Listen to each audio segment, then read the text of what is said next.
Bienvenue dans notre émission Avec Dieu tous les jours. Le titre de la méditation d'aujourd'hui, Comment croître dans la grâce. Et Dieu peut vous combler de toutes sortes de grâces afin que, possédant toujours en toutes choses de quoi satisfaire à tous vos besoins, vous ayez encore en abondance pour toute bonne œuvre, selon qu'il est écrit, il a fait des largesses, il a donné aux indigents, sa justice subsiste à jamais. 2 Corinthiens 9, versets 8 et 9. Combien d'entre nous qui désirent ardemment croître dans la grâce, prient pour l'obtenir et s'étonnent de ne pas recevoir d'exaucement à leur prière. Le Maître leur a donné une œuvre à accomplir et cette œuvre servira à leur perfectionnement.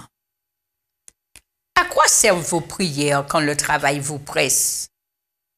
La question qui importe est celle-ci. Cherchez-vous à sauver les âmes pour lesquelles le Christ est mort? Votre croissance spirituelle est fonction de la lumière que vous donnez aux autres après l'avoir reçue de Dieu.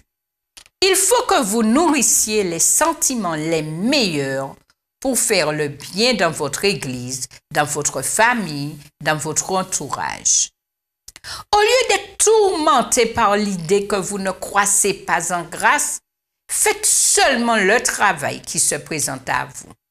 Chargez-vous du fardeau des âmes et essayez par tous les moyens possibles de sauver les perdus. Soyez bons, miséricordieux, aimables. Parlez de la bienheureuse espérance avec humilité.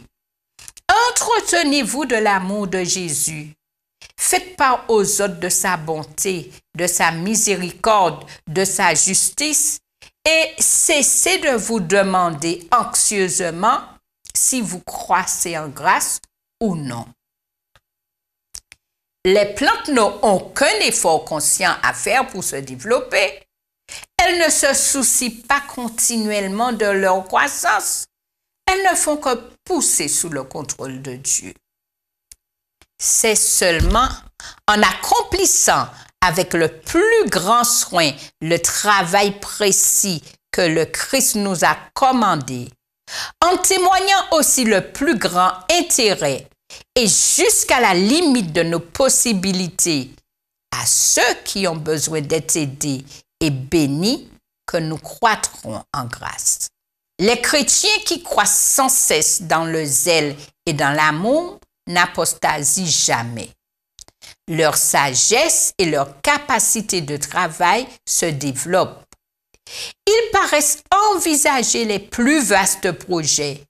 Ils sont prêts à s'engager dans les entreprises les plus audacieuses et ils n'ont pas le temps de s'adonner à la paresse ni l'occasion de rester oisifs. Les trésors de la grâce sont absolument illimités.